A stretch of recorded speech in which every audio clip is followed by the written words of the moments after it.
The whole saga and story of 7 July and 9/11 is totally astonishing. It doesn't make any sense. I did not question it because I was against America or England. I questioned it because it was an insult to my intelligence.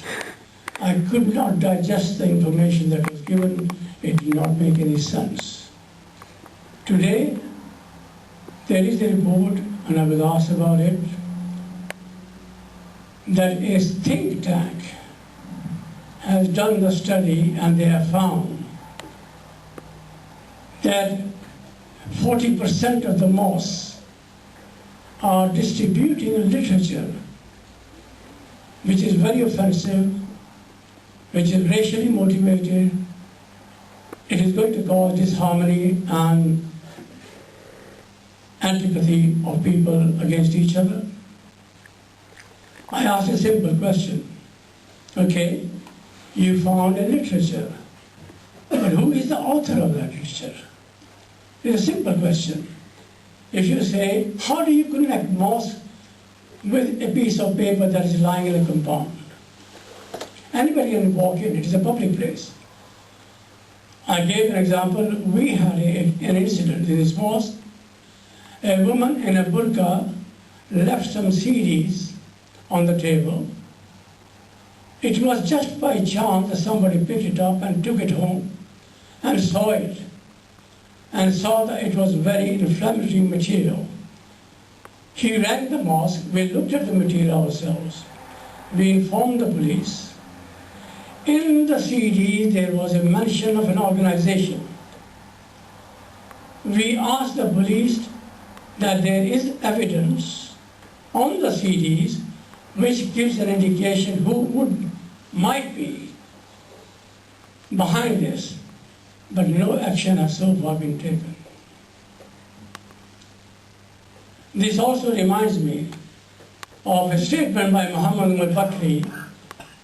which was published in the Times, 12th October 2002, in which he said his organization or any member of his organization can never be prosecuted because he had weekly links with MI5 and MI6. I have raised these questions with members of Parliament. I raised this question with Sir Albert Bow, who was at that time the leader of the council. He promised that my question will be put before Tony Blair's table. I believe all that was done, but nobody has answered the question how anybody could give this assurance unless he was one of them. So this is the state of affairs. The reason these lies are being propagated is because the media has been bought over. There are only 4 organizations which are running the world. One is Bilderberg. The second is, let me explain to you what Bilderberg does. Bilderberg is a secret organization which holds secret meetings once in a year. The attendance is by invitation only, and everybody is sworn to secrecy.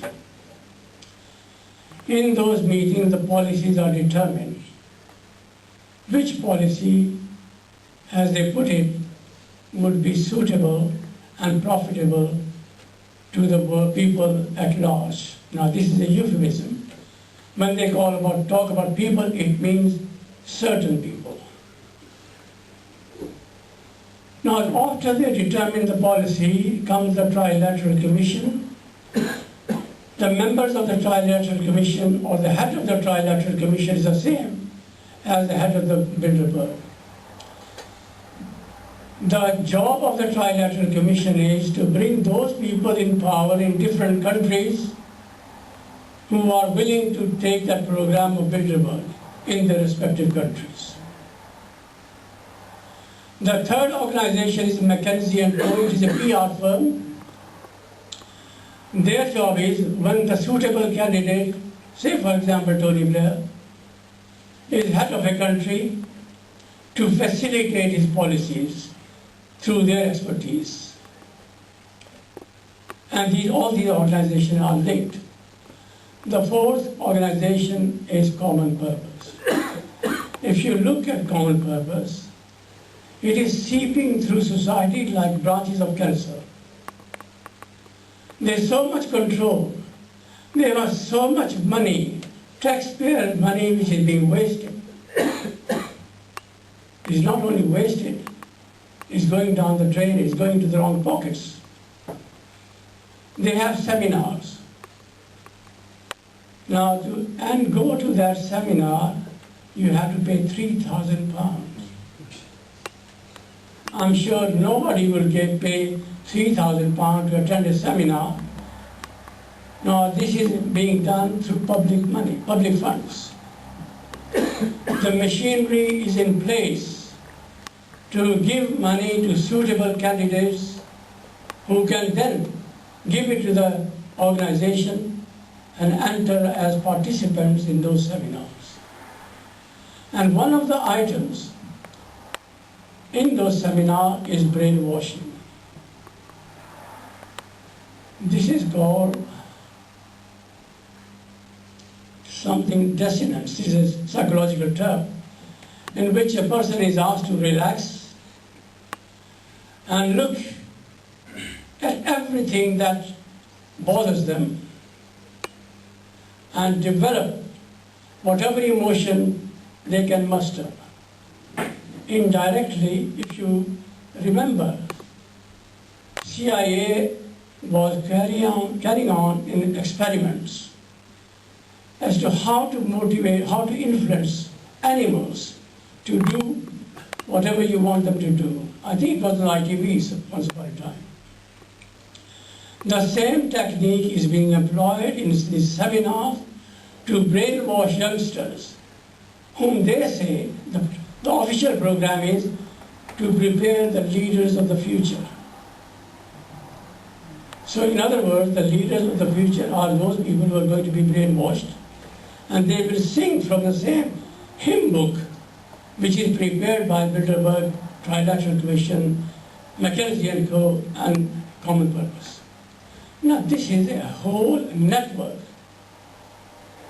which needs to be broken. I'm mentioning this not to get you make you frightened. I'm mentioning this to awaken you. We can break all this. We can break this, provided we are aware. We have to challenge at every step of the way. We have to be vocal. We have to put our house together. We have to be articulate. We have to get a command of the language. And when you start speaking, and please pass it on to non-Muslim friends, I have found it very effective. There is a group in